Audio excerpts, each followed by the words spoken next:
Então, boa noite, queria agradecer a presença de todos vocês aqui. Hoje a gente está tratando de um tema super importante, um esquenta da Sobre 2026, que vai ser uma oficina oferecida pela Rede Nativas, em conjunto com os coletivos biomáticos, para tratar sobre a questão das normas regulamentadoras aplicadas à restauração ecológica.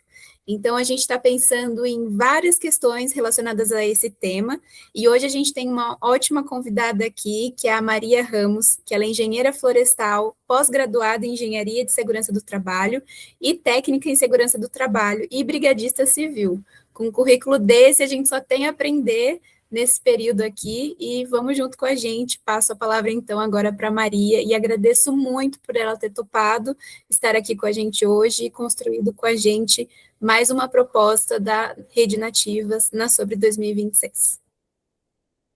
Bom, boa noite, é um prazer estar aqui com todos, participando desse projeto maravilhoso, né?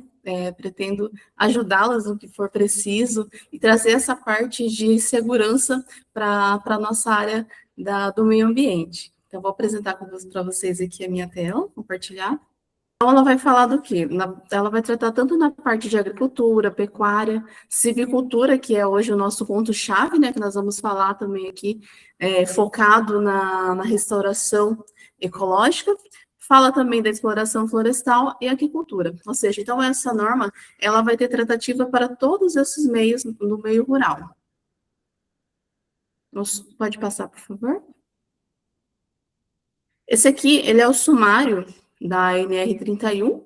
Ela trata dos seus objetivos, campos de aplicação, obrigações e competências e responsabilidade, o programa de gerenciamento de risco do trabalho rural, que vai ser fundamental para essa etapa, né, para estar trabalhando nessas normativas da restauração ecológica, serviços especializados em segurança e saúde do trabalho rural, comissão interna de prevenção do acidente de assédio no trabalho rural também, medidas de proteção pessoal. Fala um pouquinho também sobre os agrotóxicos, aditivos, adjuvantes dos produtos afins, ergonomia, que é uma área muito tratada também, que vai ser importantíssimo para o nosso processo de aprendizado neste momento. Transporte de trabalhadores, eu vou fazer uma atividade, eu preciso me locomover, preciso sair de um local para o outro, né? Então, ela vai fazer essa tratativa de como deve ser feita essa locomoção. Instalações elétricas, dependendo do local, nesse nosso meio de restauração ecológica, ela não vai entrar no exato momento, mas nas outras áreas ela entra. Ferramentas manuais, segurança do trabalho em máquinas, equipamentos e implementos, secadores, silos, espaço confinado, que é uma parte mais voltada ali para a parte do agro, né? Movimentação, armazenamento de materiais, trabalho em altura, que vai envolver aqui da nossa área também, que é na parte que o colaborador vai precisar subir numa árvore para recolher algum fruto. Então, aqui essa normativa vai estar tratando também, falando sobre trabalho em altura, edificações rurais, condições sanitárias de conforto no trabalho rural. Olha, a gente precisa visitar uma área de restauração e nós precisamos ficar determinado tempo naquele local. E é distante da sede, então o que eu preciso ter? Quais são as condições sanitárias que precisa ter nesse ambiente? Pode passar, por favor, Cris? O objetivo, né? Então, o objetivo dessa norma regulamentadora, NR, é estabelecer preceitos a serem observados na organização e no ambiente de trabalho rural, de forma a tornar compatível o planejamento e o desenvolvimento das atividades do setor com prevenção de acidentes e doenças relacionadas ao trabalho rural. Temos o campo de aplicação, então ela se aplica na agricultura, na pecuária, na exploração florestal, aquicultura e na silvicultura. As suas aplicações, né? Nas atividades previstas no subitem, aplica-se somente ao disposto salvo nessa NR. Essa parte é bem importante, porque quando na NR31, ela trata de forma mais específica essas primeiras NRs. Por quê? Porque não vai ter nenhum tipo de interferência. A partir Aqui para frente nós vamos ver algumas outras NRs que têm diretamente a interferência da NR31. Então, o que ela nos diz neste momento? Quando houver remissão expressa aplicada a outras NR na presente norma, em caso de embargo de interdição, que entra ali a norma regulamentadora NR3, então, nesse caso, deve ser seguido a NR3 nesse contexto, de acordo com o que ela solicita. Não vai ter nenhuma intervenção da NR31, citando algo sobre ela. Em casos de caldeiras, vasos de pressão, tubulação, tanques metálicos de armazenamento, que é, no caso, a norma regulamentadora de número 13, quando for compatível. Quanto aos aspectos de insalubridade, aí entra a NR15. Então, deve ser tratado de acordo com aquilo que a NR15 está solicitando. Quanto aos aspectos de periculosidade, que é a norma regulamentadora número 16, em casos de inflamáveis e combustível, entraria a NR número 20, quando aplicável. Vou mexer numa atividade que tem a presença de algum combustível, produtos químicos. Então, a NR31 nos solicita que sigamos diretamente o que essa NR20 está solicitando. E também ela fala quanto aos aspectos de fiscalização e penalidade, que é a norma regulamentadora número 28. Então, essas normas que foram citadas aqui não tem uma intervenção da NR31. Então, as demais que nós vamos ver agora, a NR31 ela cita de acordo com as demais NR, mas sempre trazendo para o nosso lado rural. Então, aqui nós temos as normas que compõem a NR31, né? Primeiramente, a gente começa aí com a NR1, que a NR1, ela fala das disposições gerais e gerenciamento de riscos ocupacionais.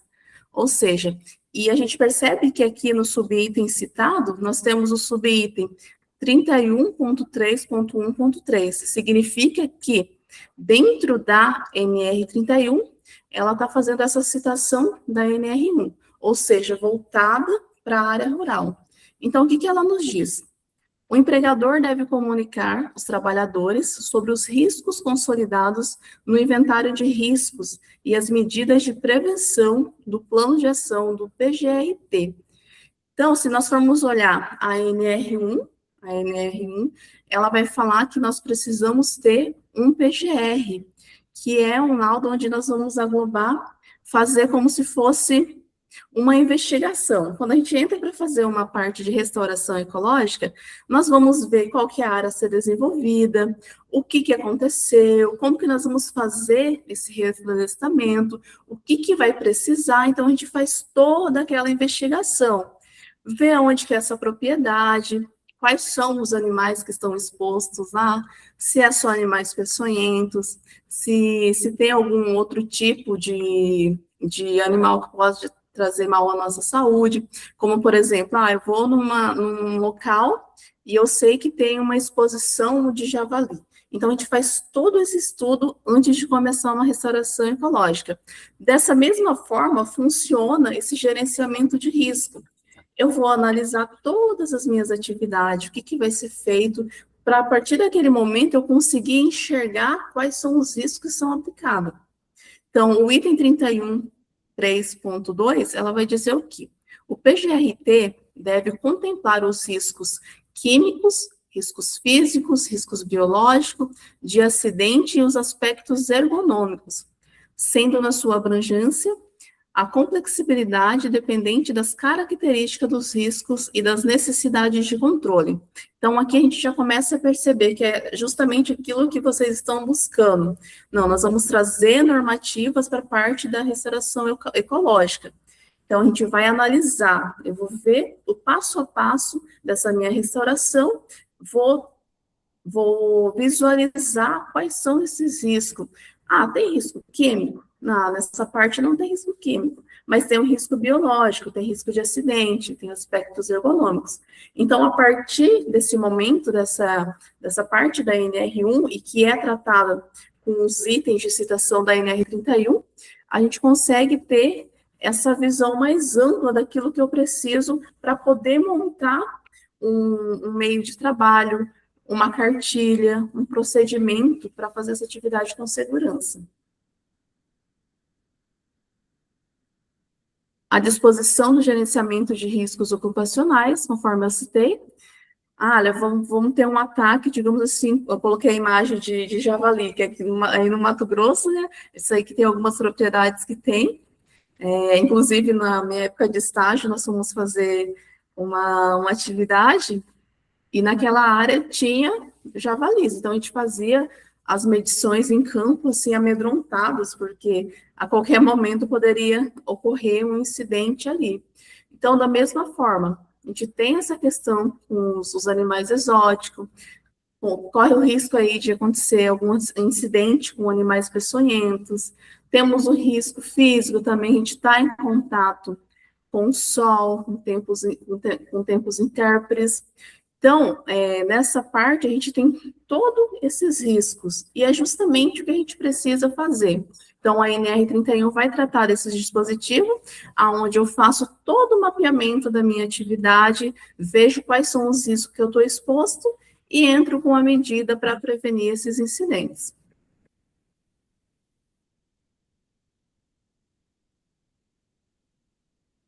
A NR4, né? Serviços especializados em segurança e medicina do trabalho. Essa aqui é a NR4. Na NR31.4, ela vai se chamar SESTR, que é o Serviço Especializado em Segurança e Saúde no Trabalho Rural. Ela é obrigatória a constituição do SESTR com profissionais registrados. Oi? Estamos ouvindo, Maria. Você pode continuar. Com os profissionais registrados diretamente pelo empregador rural, ou por meio de empresas especializadas em serviços de segurança e saúde, para o estabelecimento que possuir 51 ou mais trabalhadores contratados, por um prazo indeterminado, obedecendo o dimensionamento previsto no quadro da NR31. Ou seja, precisa-se ter esse quadro de profissionais também dentro dessas áreas com determinada quantidade de colaboradores. Então, a gente conta aí também, novamente, com o auxílio da NR4, que é termos todo esse corpo de pessoas trabalhando conosco, para estar nos ajudando a fazer essas identificação, a correção de risco também.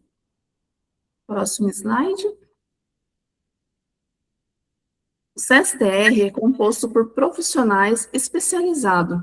Consiste em um serviço destinado ao desenvolvimento de ações técnicas integradas práticas de gestão, de segurança e saúde, para tornar o meio ambiente de trabalho compatível com promoção da segurança e saúde e preservação da integridade física do trabalhador rural.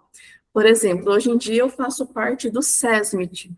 Por quê? Porque eu trabalho na parte de indústria, então é área urbana, então eu faço parte do SESMIT. Se nós formos montar, se eu estivesse trabalhando em uma fazenda, uma área rural, eu como técnica de segurança, estaria fazendo parte do CSTR. Próximo slide.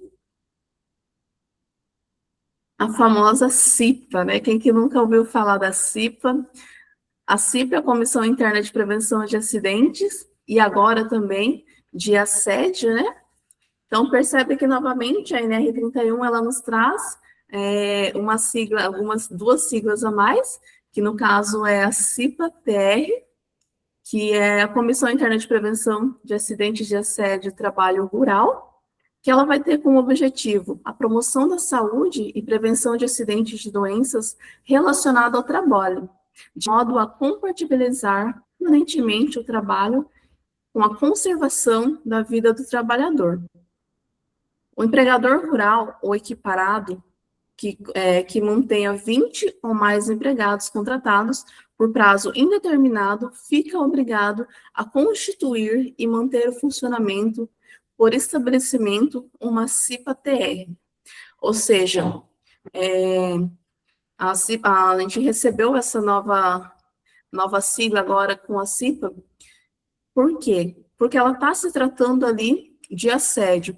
tanto o assédio moral quanto o assédio sexual também. Então, é uma função que ela tem de estar trabalhando nesse ambiente de trabalho.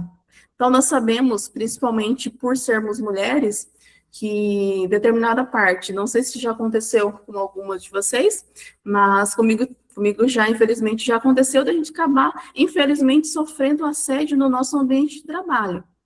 E onde tratar? Com quem que eu falo? Então, ela entra aí também na CIPA-TR, tem essa responsabilidade de ter essas tratativas.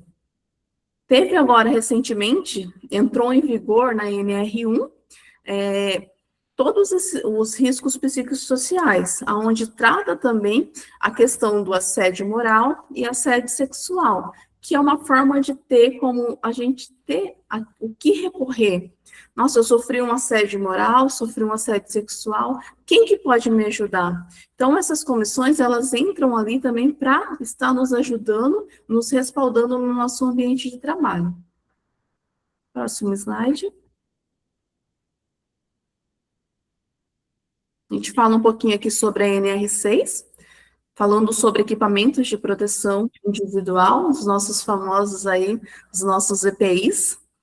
Então, é obrigatório o fornecimento gratuito aos trabalhadores, os equipamentos de proteção individual, EPI, nos termos da norma regulamentadora número 6, equipamento de proteção individual, EPI, ou seja, aqui a NR31, ela cita os padrões da NR6 e também cita o que é necessário justamente para o trabalho rural. Além do EPI previsto na NR6, cabe ao empregador, de acordo com os riscos de cada atividade, fornecer aos trabalhadores o seguinte dispositivo de proteção pessoal. Então, nós temos uma parte dos EPIs. Então, para eu ter um EPI, ele precisa ter um certificado de aprovação, que são os CAs.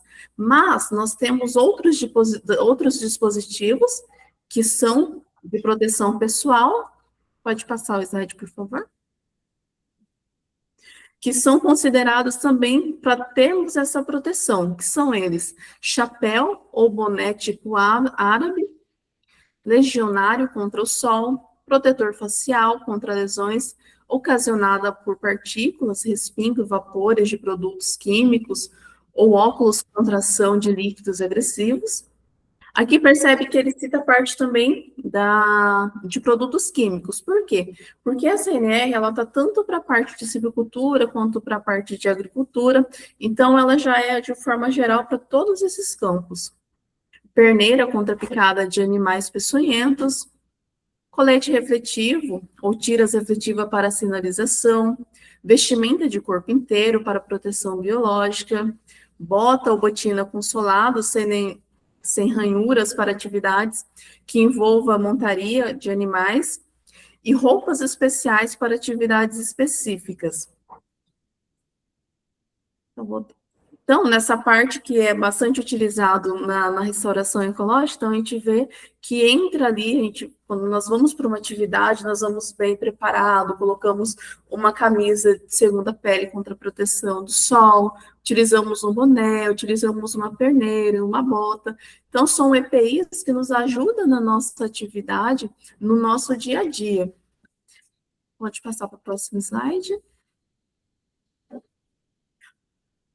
A NR7.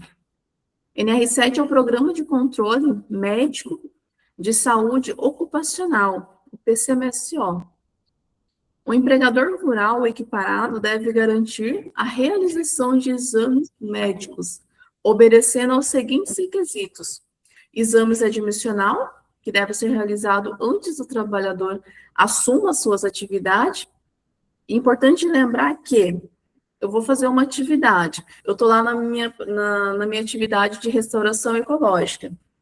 Aí eu fui convocada para subir numa árvore para pegar algum fruto, alguma semente. Digamos assim, para eu estar fazendo essa atividade, e se eu tivesse, por exemplo, registrado nesse meu exame admissional, quando eu for contratada, eu tinha que me constar apta dentro do meu aso admissional. Conforme cita a norma, os colaboradores que realizarão as atividades em altura devem estar aptos no aso admissional. Por quê? Vou fazer o meu ASO e no momento que eu passo pela consulta, eu me torno inapta. Por exemplo, o médico vai fazer a consulta comigo, faz todo o procedimento e ele acaba constando que eu tenho alguma labirintite ou alguma coisa que eu não consiga subir em altura. Então, ali eu vou estar sendo reprovada para fazer essa atividade em altura. Então, é necessário realizar esses exames e nesses exames deve constar a atividade que eu vou fazer. Ah, eu vou fazer atividade em altura, eu vou fazer atividade em espaço confinado, alguma coisa assim. Então, ele deve constar o que eu vou fazer para ver se eu estou apta ou não. Exame periódico, que deve ser realizado anualmente ou em intervalos menores, quanto disposto de acordo com a convenção coletiva do trabalho ou critério médico. Pode passar. O empregador rural ou equiparado deve garantir a realização desses exames, obedecendo os requisitos. Pode passar mais um slide, fazendo um favor? Exame de retorno ao trabalho, que deve ser realizado no primeiro dia do retorno às atividades do trabalhador, ausente por um período igual ou superior a 30 dias, devido a qualquer doença ou algum tipo de acidente que tenha ocorrido ali no seu ambiente de trabalho. Exame de mudança de risco ocupacional, que deve ser obrigatoriamente realizado antes da data de mudança. Ah, eu vou fazer uma mudança de função, então eu preciso realizar esse exame, adequando-se ao controle médico dos novos riscos, então eu preciso fazer de acordo com a minha nova função a ser realizada. Próximo slide.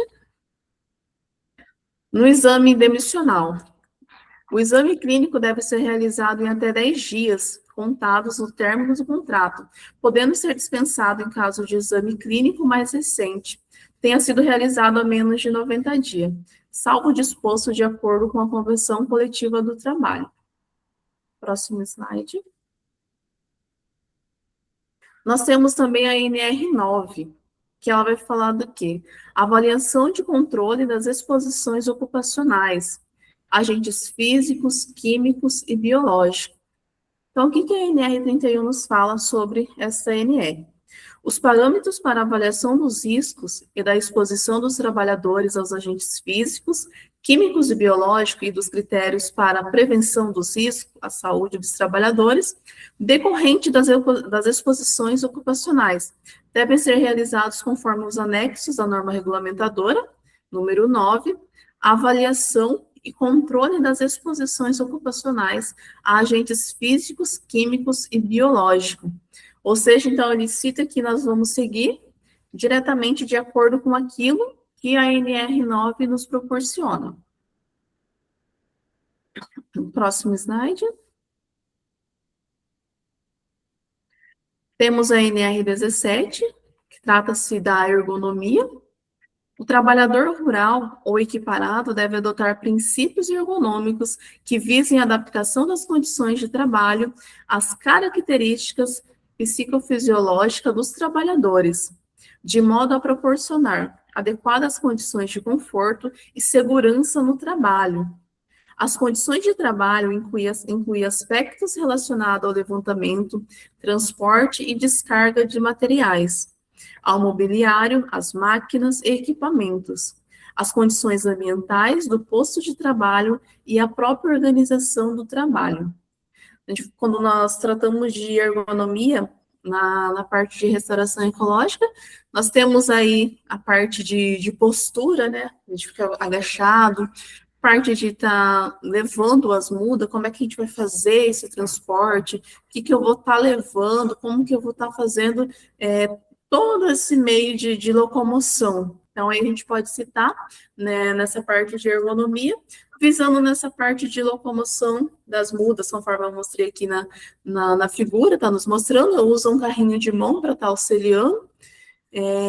Então, nessa parte de ergonomia, a NR31 traz muito além desses itens, que daqui tem mais itens, senão fica muito extenso, mas traz toda a parte de ergonomia que a gente vai precisar.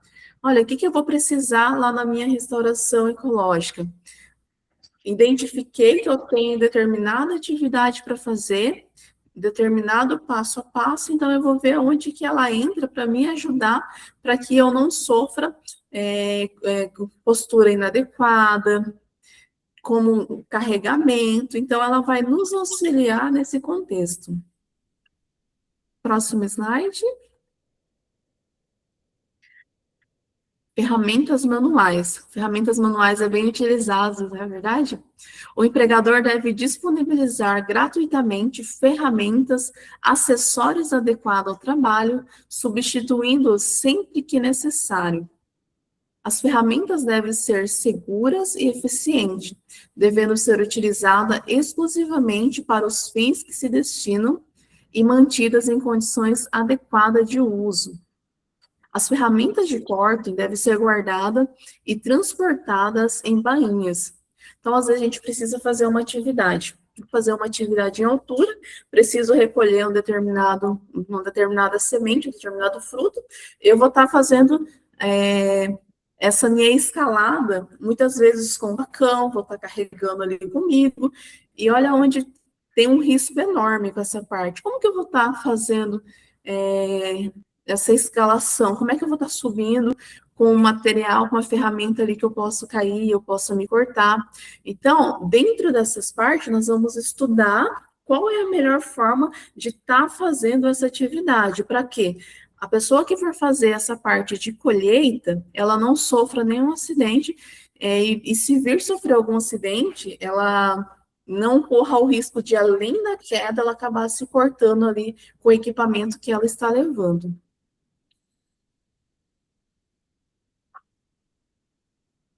Pode passar o slide, por favor, Grace. Trabalho em altura. Trata-se aí da NR35 e na nossa NR31, a NR31.15.1.1. O que ela vai nos dizer?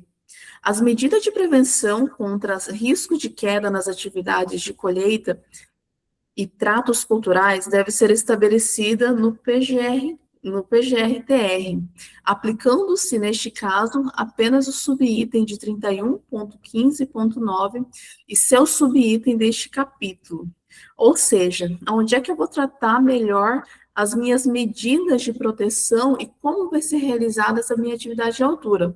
Lá no meu PGR-TR, lá no início, lembra que eu citei a NR1? Que nós vamos ver quais são as nossas atividades, e lá nós vamos citar que tem sim atividade em altura, e lá nós vamos ver quais são as melhores medidas. Olha, eu preciso fazer essa colheita, preciso subir nessa árvore.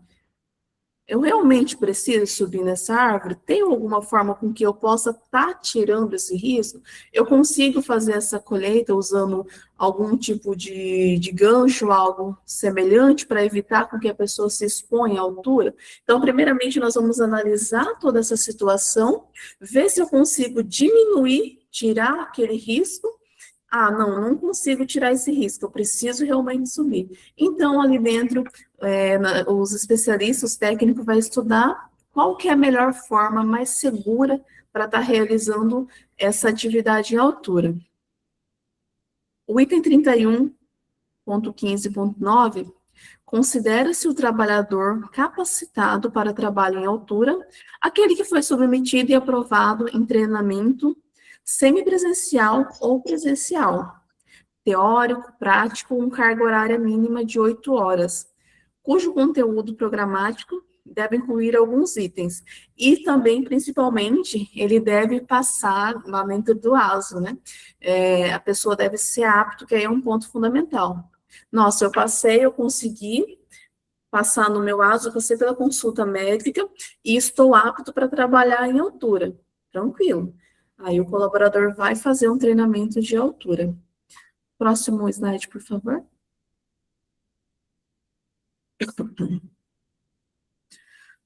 Normas regulamentadoras que devem conter, normas regulamentadoras aplicáveis ao trabalho em altura, análise de risco e condições impeditivas, riscos potenciais e inerentes ao trabalho em altura e medidas de prevenção e controle, sistemas e equipamentos e procedimentos de proteção coletiva. Ali eu já não vou estar usando só os meus EPI, mas eu vou estar utilizando também, falando um pouquinho sobre os EPC, que é os itens de proteção coletiva, para estar realizando essa atividade. Então, eu faço todo esse procedimento. Eu estou apta a trabalhar em altura, faço treinamento. Aí sim eu estou liberado para estar realizando essa atividade. Porque às vezes a gente olha e fala, não, eu vou subir, eu vou fazer essa coleta, tranquilo, mas a gente for parar para olhar, nossa, eu estou em uma altura, acima de 2 metros aí já é uma atividade em altura, e aonde a norma, ela trata com muito rigor, e trata alguns itens que deve ser bem específico para estar trabalhando em altura. Primeiramente, para eu trabalhar em altura, eu preciso ter toda essa aptidão, ter esse treinamento, eu preciso ter uma liberação de trabalho antes de fazer. Então, é bem burocrático mesmo. A gente olha assim e fala, não, às vezes é só subir. Não, não é só subir. A gente corre ali um risco, tem um risco da pessoa cair e se machucar, tem um risco da pessoa, dependendo da forma que a pessoa cai, vira óbito. Então, é uma parte muito específica, muito importante a gente estar olhando, tá verificando tudo aquilo que eu vou fazer. E às vezes algo que a gente olha assim, nossa, mas é algo tão simples, é só subir e pode acabar custando aí a nossa própria vida. Pode passar? Os equipamentos de proteção individual para trabalho em altura, seleção, inspeção e conservação e limitação de uso, condutas em situações de emergência, incluindo as noções técnicas de resgate, de primeiros socorros. Se acontecer alguma coisa, a pessoa dela já está treinada para essas situações, porque, em relação a primeiros socorros, e a NR31 também nos traz que, dentro das nossas atividades, a gente precisa ter pessoas treinadas com primeiros socorros. Se acontecer algum incidente ou acidente em relação a algum animal peçonhento. Então, eu tenho que saber como que eu vou proceder naquele momento. E por nós estarmos em área rural, até chegar à cidade demora um pouquinho. Então, a gente precisa ter essa imediatez naquele momento, alguém que saiba a conduzir esse primeiro socorro, os primeiros socorros para estar fazendo essa prestação de serviço. Olha, passei mal, e eu estou longe da cidade, então já tem a equipe ali, as pessoas que estão treinadas para fazer todo esse procedimento. Tem ali também a minha caixinha de primeiros socorros, que vai ajudar. Então, são todas medidas que a gente tem que ter no nosso ambiente, principalmente por nós estarmos distante de cidade, distante de outros meios.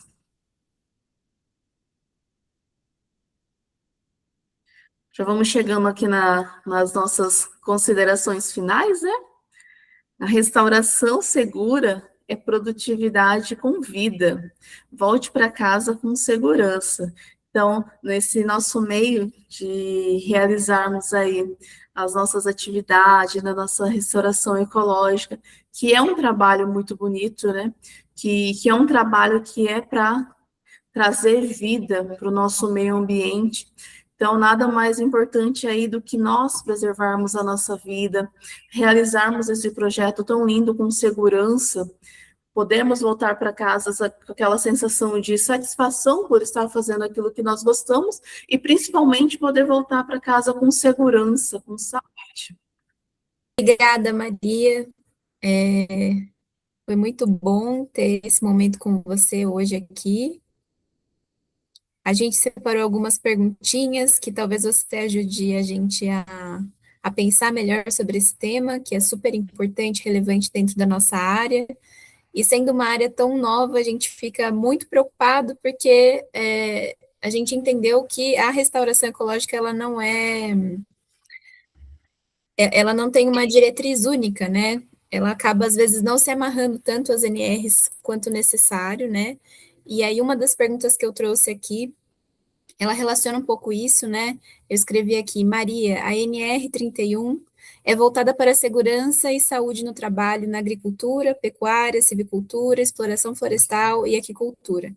Como não há uma norma específica para atividades de restauração ecológica, Você acha que ela é suficiente para abranger todos os riscos que nós enfrentamos em campo, né? Seja aí no monitoramento, quanto na implementação, né, dessa restauração? E considerando também o contexto da crise climática, com os eventos extremos cada vez mais frequentes, a gente tem as ondas de calor, as chuvas intensas, tempestades, incêndios florestais, alterações no comportamento da fauna. Você acha que seria necessário uma abordagem mais específica para essa atividade, por ela ser tão recente? Acho que às vezes a gente ainda não aprofundou nesse debate, mas eu queria mesmo ter a sua visão, assim, de alguém informado nessa área para trazer essa perspectiva para a gente. Sim, ela acaba abrangendo todos esses itens, né? Então, basicamente, na parte de restauração ecológica, ela vai ficar ali na parte da silvicultura. Quando cita ali a silvicultura, a gente, digamos assim, ela está no subitem da silvicultura. Então, ali nós vamos ter uma atividade. Hoje, a gente olhando na parte de segurança, se eu fosse pegar, por exemplo, essa nova parte que está entrando na restauração ecológica, como que nós separaríamos? Uma atividade. Essa atividade vai chamar restauração ecológica. Então, dentro dela, nós vamos fazer uma análise de todos os riscos que está englobado nela. E a NR31, o que, que ela faz? Ela nos traz as normativas que é necessário para estar atendendo basicamente cada um desses riscos. Como, por exemplo, eu vou trabalhar com a parte de animais peçonhentos, que é o que a gente está exposto. Então, ela vai falar o quê? Lá na minha NR1, você precisa fazer todo esse dimensionamento, você precisa descrever o que você está fazendo ali e trazer as medidas de proteção.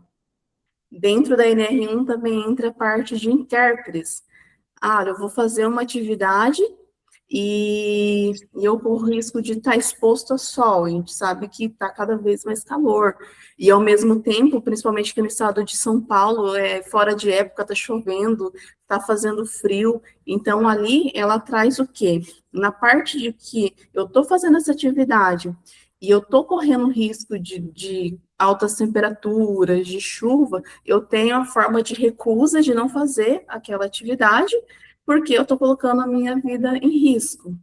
A outra parte que ela nos traz é a parte de ergonomia. Então, ela vai falar como que eu devo tá levando as minhas mudas, como que eu devo estar fazendo esse transporte. Então, percebe que para cada risco que a gente tem dentro da nossa restauração, ela vai nos trazendo respostas de preventiva para que nós devemos fazer. Na parte de altura, que nem eu falei com a Cleonice, ela citou, tem algumas pessoas que precisam subir para fazer essa colheita. Então, no nosso olhar técnico de segurança, a primeira coisa que nós íamos fazer, tem como a gente substituir isso?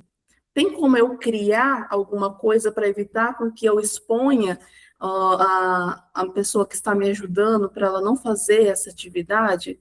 Tem, então vamos ir para essa medida. Não tem como a pessoa não fazer essa atividade sem estar sendo escalada. Então, eu vou procurar ali dentro da NR31 medidas para que melhor me atenda, para que essa pessoa não venha correr risco. Então, eu acredito que nesse ponto que vocês estão buscando, seria interessante como se fosse uma cartilha para a normação ecológica. Hoje a gente chama também de procedimento. Hoje, nas nossas atividades que a gente faz dentro da empresa onde eu trabalho na parte de manutenção, cada atividade, quando é rotineira, por exemplo, é uma atividade que eu vou fazer que é rotineira. Então, eu crio um procedimento. E nesse procedimento, a gente faz o passo a passo para aquela atividade que eu vou estar desenvolvendo. Então, acredito que é isso que vocês estão buscando para trazer esse procedimento, como se fosse uma cartilha, que onde coloca cada risco que vocês estão expostos, mas ali em cada risco vocês têm uma medida protetiva. Então, acredito que por ser apenas uma NR citada, a 31, ela tem um leque até grande para falar sobre. E buscando esses meios que vocês estão trazendo, acredito que vai acrescentar ainda mais. Por quê? Porque aí vai falar, nossa, tem estudos voltados, tem cartilhas voltadas, onde dentro da silvicultura eu posso ir lá e olhar e ver que tem uma parte falando sobre a restauração ecológica, que é o que acredito, já tenho certeza que já vai dar certo para estar fazendo essa ponte aí para ajudar cada vez mais na segurança.